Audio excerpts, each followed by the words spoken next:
Hey everyone, welcome to another episode of Transformation Time. Every Thursday, I host an episode of either Transformation Time or Behind the Scenes. My name is Diana Lizarazo, and today's guest speaker is Shawn Quigg. Now, before we get started, I want to share some exciting news with you. I have a social networking platform for the real estate investing industry. So if you're an investor, if you're a mentor, or you are a professional, professionals are those that service investors. So any type of service that you provide for investors, you want to be a part of this platform. Not only that, you get to create an amazing profile, which you'll see Shawn Quigg's. His will be down in the comments below. You'll be able to check out his profile, get to know him more. But you also get to see the public calendar, put your events in there, or find out what's going on for this month and check out all the different events that are going on, the different groups.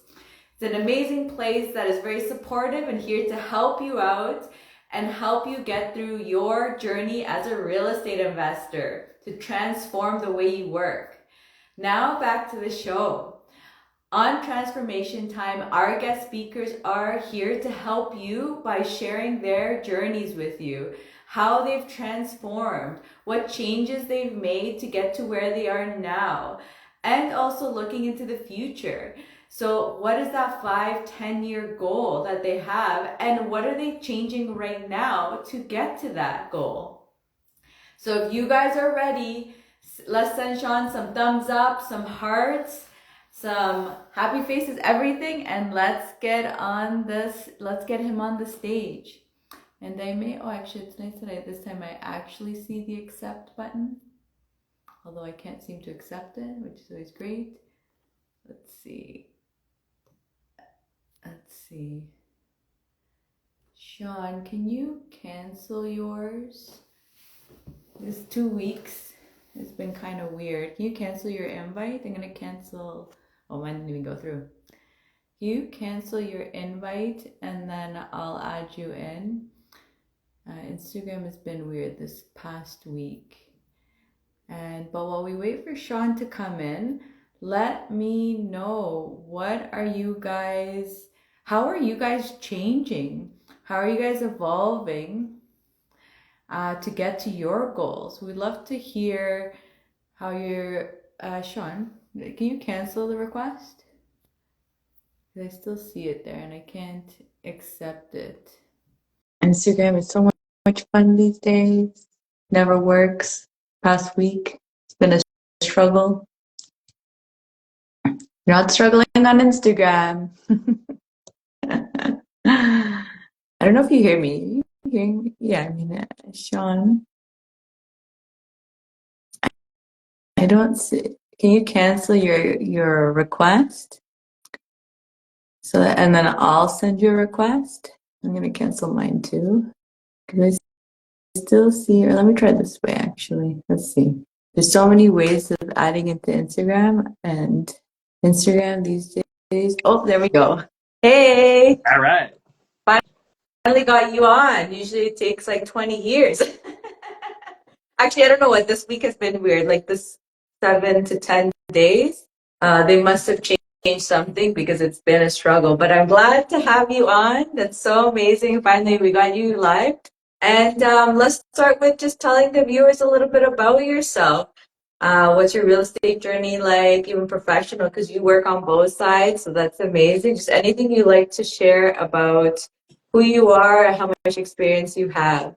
Sure. Well, first, thanks for having me on. I love coming on live with you, Dana, because we get to have a really great conversation, get to sort of peek behind the curtains, and I think it's really great to be able to share with a greater audience, and hopefully someone can pick something up today that's useful to them. So my start in real estate was sort of by accident.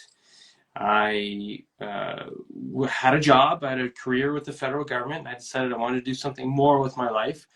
So I applied to law school, and I thought I was going to continue on what I was doing with the federal government, which was in immigration enforcement. And I was going to continue that on as a lawyer with the Department of Justice, right? This is when I thought working for the government was like for me. And anecdotally, and as you can probably guess if you're watching this, it's no longer for me. Not that there's anything wrong with working for any level of government.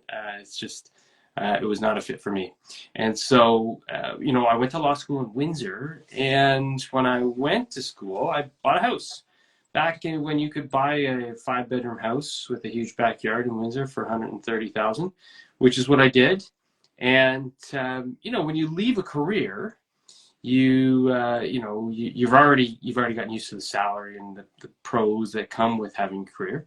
And I was basically going to no income, so I decided I'd rent the other rooms out to other law students. And what I didn't know what house hacking was. I didn't know this was a strategy, but it wasn't long, and I was cash flowing, which is pretty great because you need beer money to get through law school, and that's what the cash flow got me. So as I'm learning more about real estate and I'm seeing the power of it, I decided why not buy another property. So I learned my lessons with respect to student rentals, bought way closer to school, bought a way bigger house, and was cash flowing that within a week of owning it. I managed to get the seller to allow me to show the rooms before I owned it. So I had the whole thing rented out before closing, which is great. So that was my start in real estate. And, I thought, first in law, I thought I was going to go with the federal government. Then I learned about all the things you can do as a lawyer and sort of the avenues that open up or the doors that open with a law degree. And so I decided, why not try out something more entrepreneurial, something more in the private sector? So I had my eyes set on Bay Street. There's a lot of prestige that comes with working on Bay Street as a lawyer. And obviously they pay very well. And so I thought this is where I was headed. So I began down that path. I did end up doing the internship type process called summering and then articling with a firm on Bay Street, which went very well. And, I liked components of it. I liked the work. I liked the people. But, as I'm learning more about real estate investing and I'm joining the Facebook groups, I'm joining communities like REI FAM and really getting involved in the community itself, I started to see no one was really happy with their lawyer. And that's because for the most part, most real estate lawyers can close a transaction, but they're not investors. They don't understand the game. And they don't understand the business of real estate. They understand real estate and the law around it, which in my view is really only one half, right? You're either a service provider, which is what most real estate lawyers are, and good service providers, or you're an actual ally or a business partner of the client, someone who's actually helping them with their real estate business. And so this inspired me to walk down that path, see what that looked like.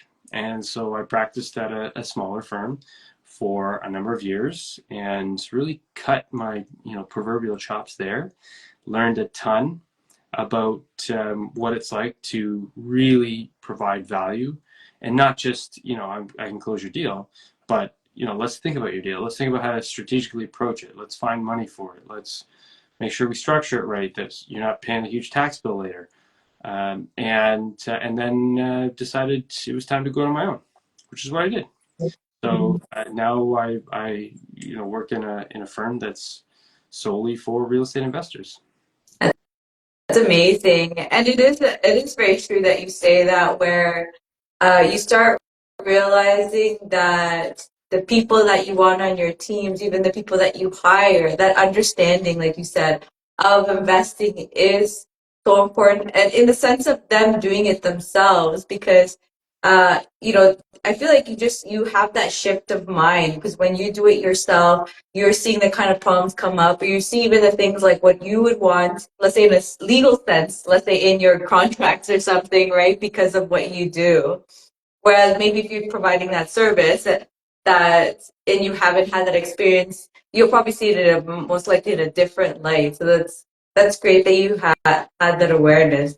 And so because you said you got the property in when you were going to university to law school, did you already know about real estate? Like, did someone tell you to buy it?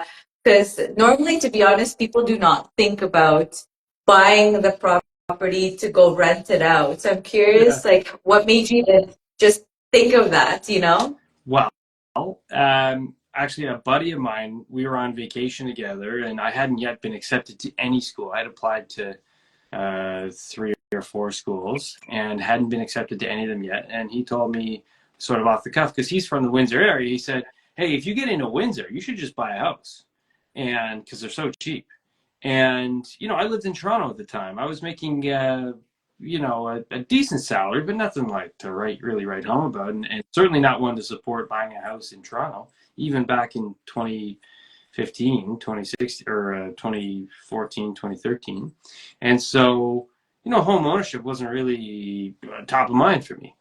So when he said that, it sort of went, oh, that's interesting.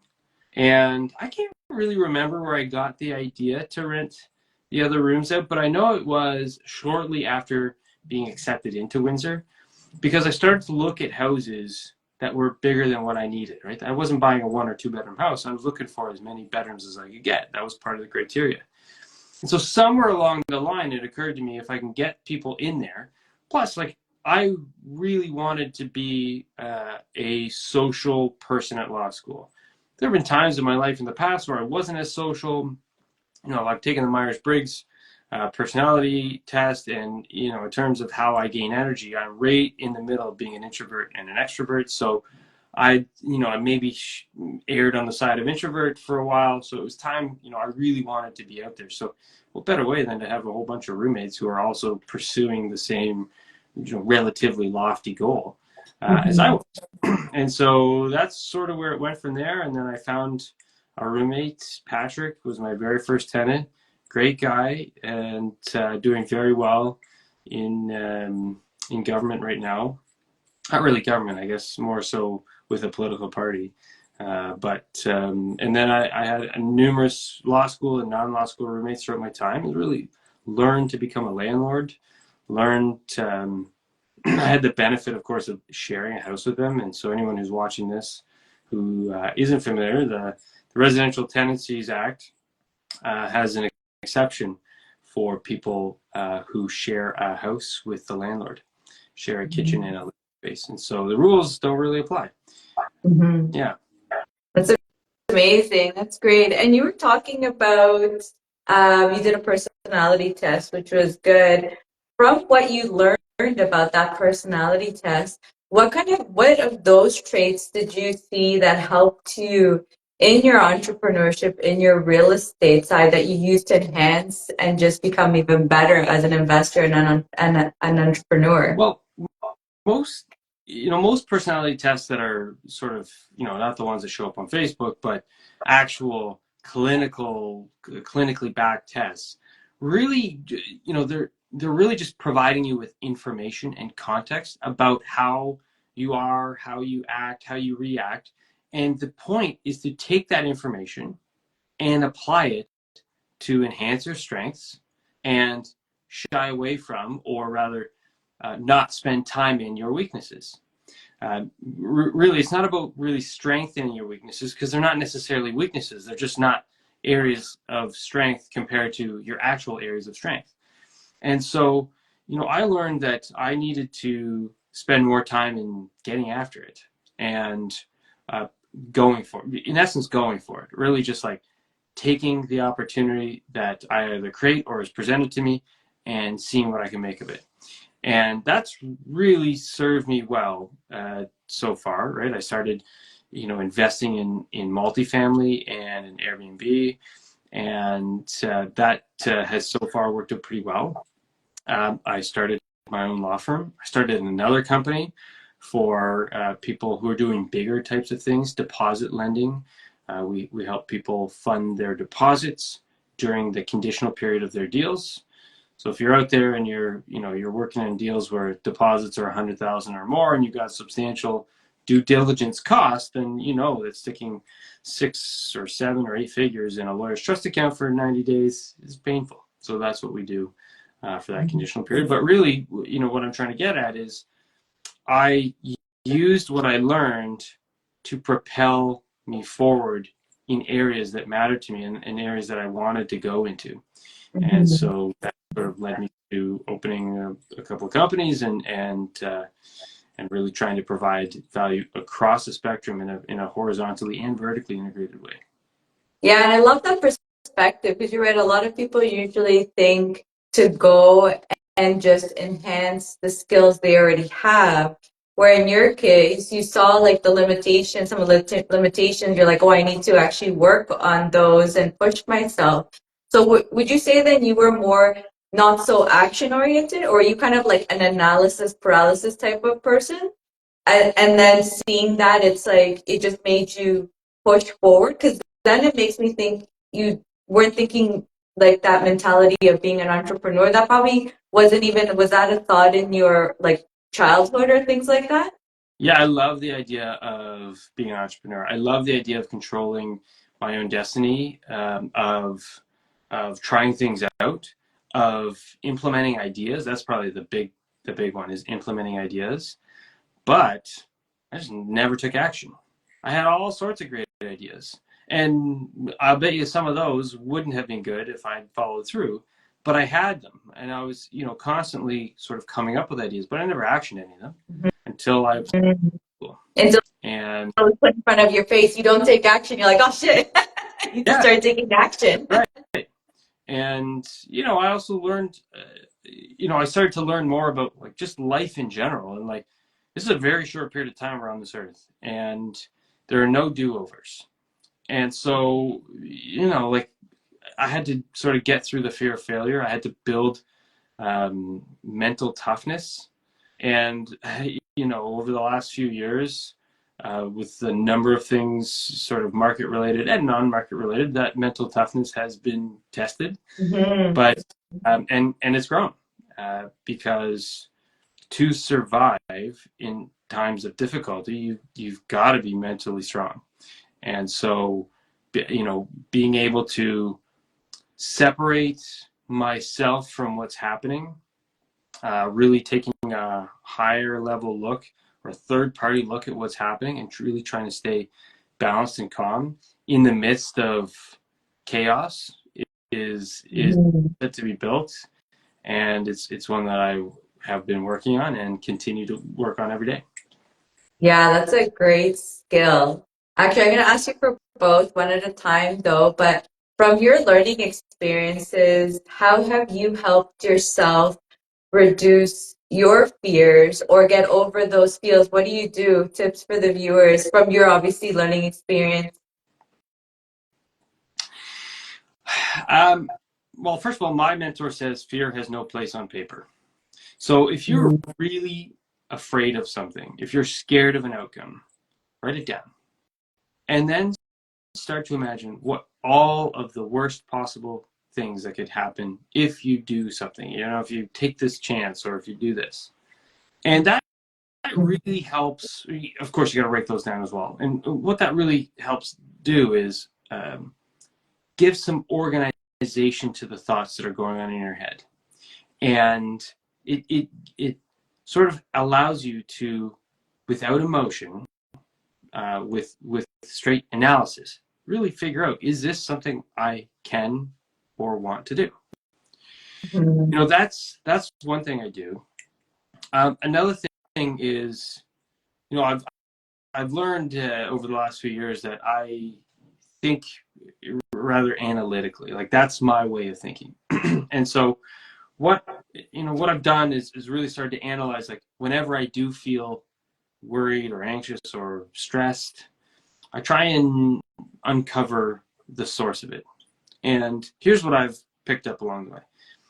Stress, I hear the word stress all the time. Clients, colleagues, others other professionals in the industry, because we're all jammed, busy. Stress is really a function of not being able to fully comprehend or fully guarantee an outcome in the future. It is worrying about an outcome. And so if you really think about it, if you've got a whole bunch of work and you've got timelines that are coming and you're stressed out about meeting them. Well, that really is just anxiety over the idea of whether or not you can achieve your desired goals within that period of time. And so in those scenarios, what I like to do is break it down, set a plan. I use the analogy of thoughts in one's head as being like laundry in a dryer, right? It's chaos. There's bouncing, it's going around and around. But when we take the laundry out of the dryer and we fold it, we reduce the chaos. It's no longer tumbling around. So, for me, that looks like writing down a plan on a piece of paper or on a Word doc or on a Google Doc, and then booking into my calendar the times I need to achieve the steps in the plan. And, another of my mentors say there's no such thing as unrealistic goals, just unrealistic timelines. So when it comes to goals and timelines, shoot for the stars, but make sure that you build in the appropriate amount of time, right? If you're building the next Amazon, you're not doing that in the next year. Jeff Bezos took over a decade to build Amazon and continues to build it, right? So for me, it's about writing it down. It's about thinking analytically. It's about really putting effort and discipline into the idea of removing the emotion of what you're going through, removing yourself from what you're going through, and really getting into, how am I going to get this done? How am I going to quell what's bothering me? I love that. Those are great tips.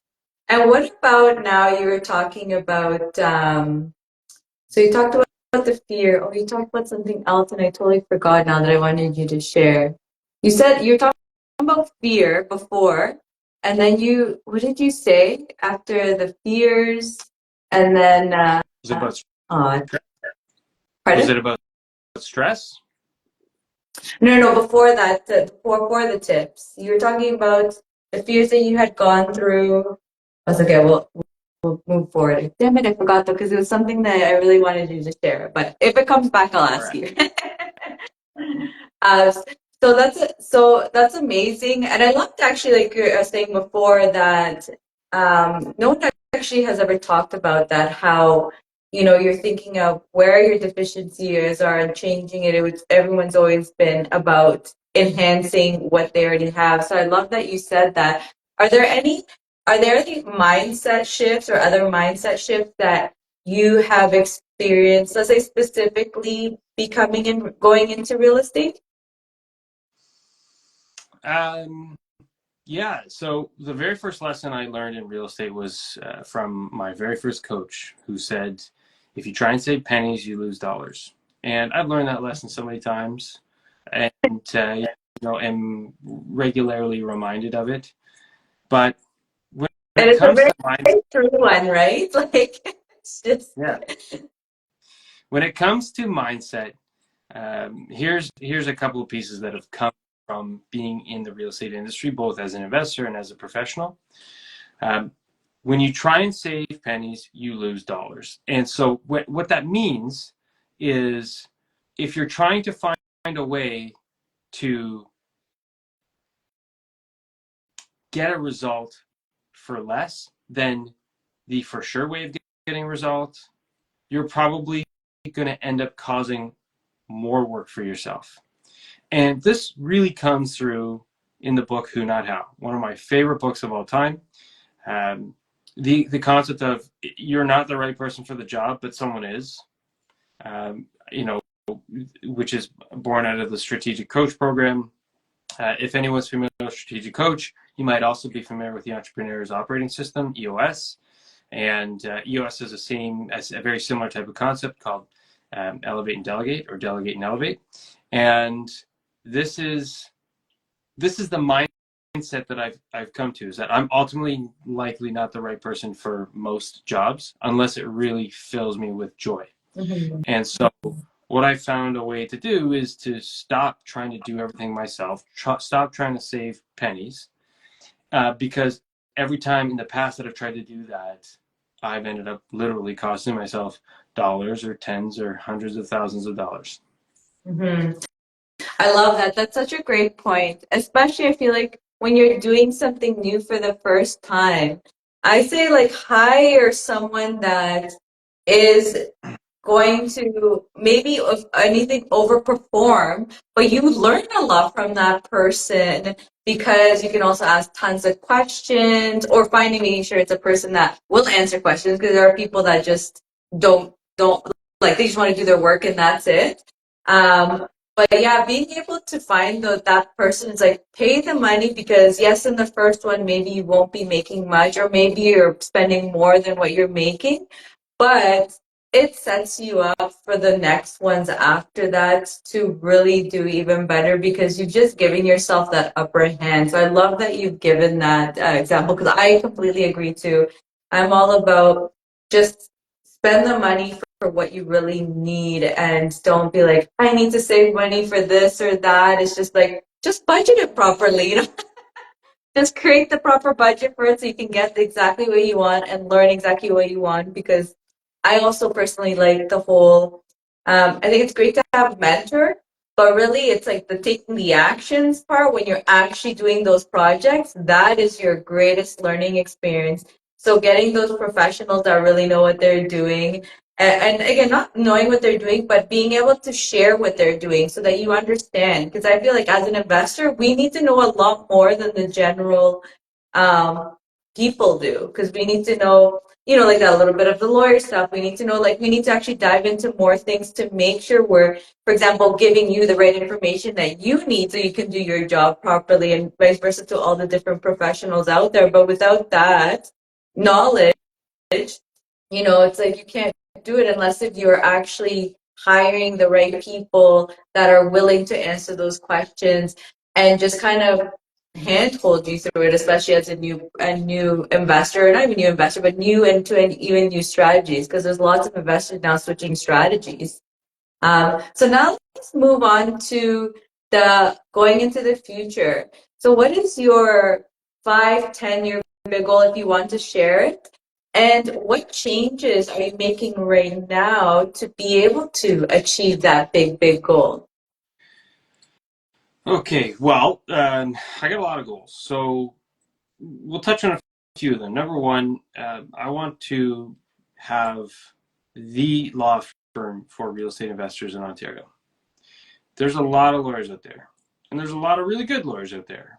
And I firmly believe that if you're an investor and you're working with a lawyer that doesn't invest in real estate, doesn't understand the business of real estate investing, then you are missing opportunities to excel. Just like if you work with a realtor that doesn't invest, or a mortgage broker that doesn't invest, or an insurance broker that doesn't invest, you're missing an opportunity. And so uh, I've set out to become this, to create this law firm that is for investors. It's top of mind, and it actually delivers on the value that I come on to live streams like this and talk about. So that's number one. And that, that really has, that's a lofty goal because there are a lot of really great lawyers out there. And there's a handful that work almost exclusively with investors, and they do a great job. And so it's a lofty goal. Personally, I am building multiple businesses, and I am. If anyone's read the cash flow quadrant, I'm trying to transition away from being self-employed to a business owner, and this is like the number one goal. How do I provide 10 or 100x value while also delivering the same for myself and my family in terms of time? Right? Time is the only asset we can't have more of, and so that necessarily means I need to find ways to deliver way more value with way less time. So it's a lofty goal. It is hard to even imagine, but it's worthwhile nonetheless. That's an exciting goal, actually. And so with your goals, because especially like you said, I think especially when you're thinking of those big goals that you can't even visualize, see, understand, you just know that's where you're going. How do you keep yourself motivated towards that goal? Like what tips do you have the viewers for that? How do you like making sure that you're going in that direction to hopefully obviously to get to that goal. Well, you first got to really want it.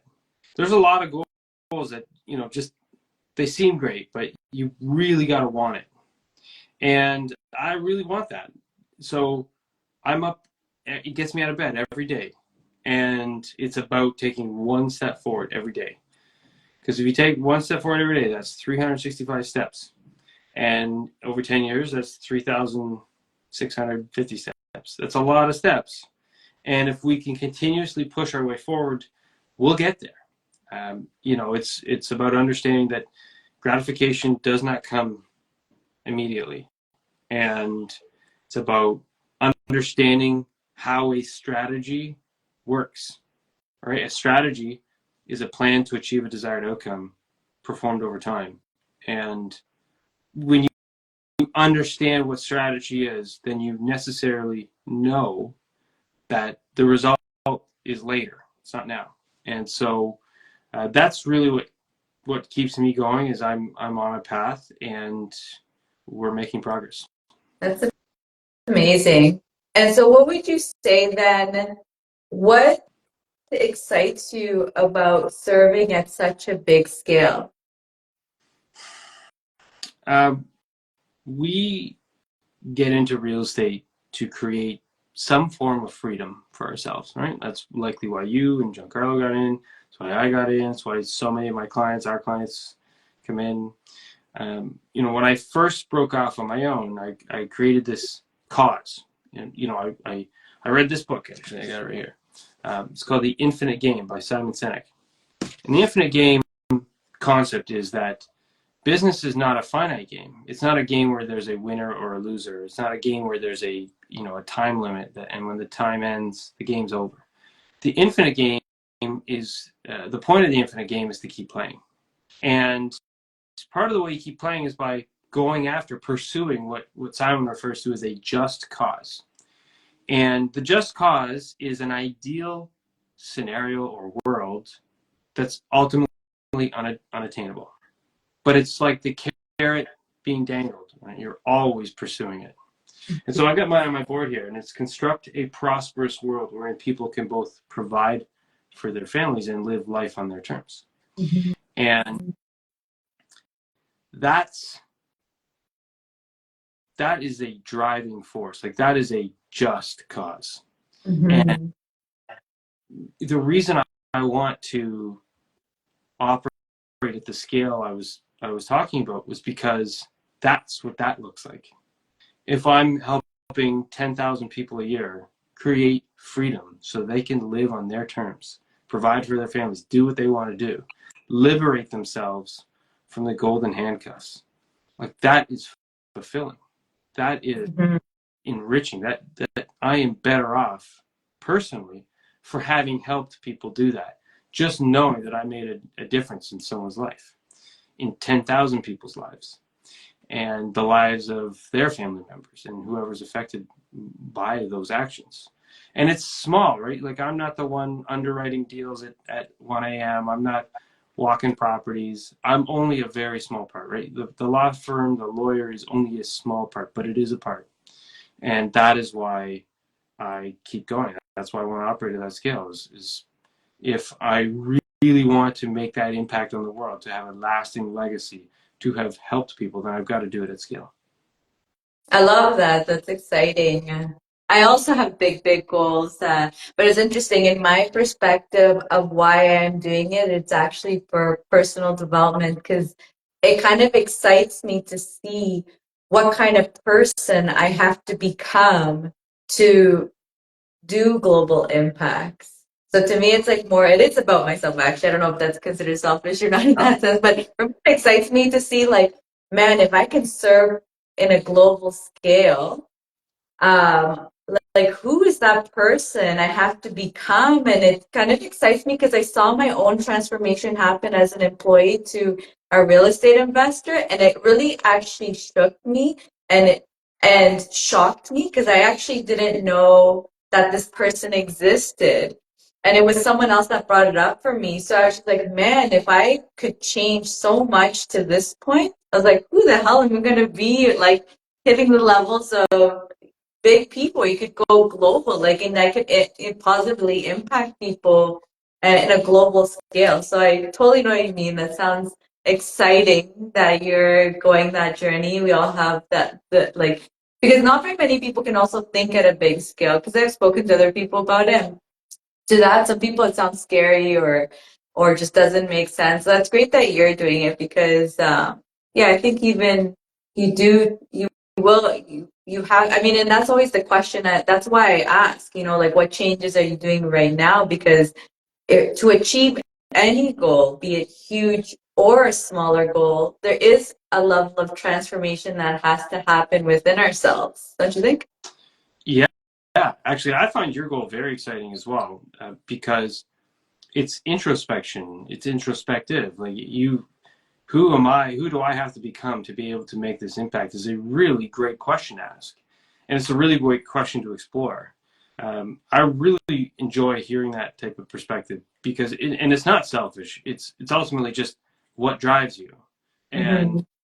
that's not necessarily selfish. That's innate, right? So I see selfishness as a choice as opposed to something that's innate or within us. So I really like that perspective, and I'm right there with you. Like you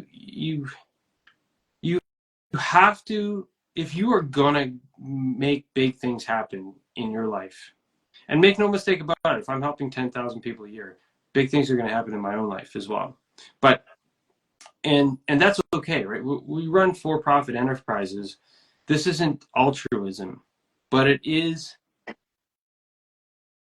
value driven, value for others. So I love the idea of thinking about who do I need to become to have that impact, because that shows that you're really like tackling the ideas necessary to achieve your goal. Mm-hmm. Yeah, I love that. And now everyone knows my secret why I ask it. I'm stealing everyone else's ideas. Trying to learn all the guests too. Yeah. Shawn, thank you so much. It was so much fun to chat with you, to learn even more about you. If you guys love what you heard from Shawn, like that, his link will be down below. You can check out his link on REFAM. You can learn more about him.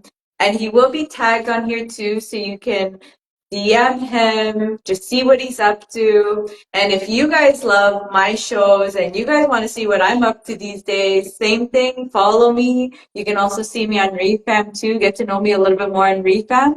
Shawn, thank you so much for coming on. Thanks for having me, Dana. Awesome. Bye. Bye, everyone. Bye, Shawn.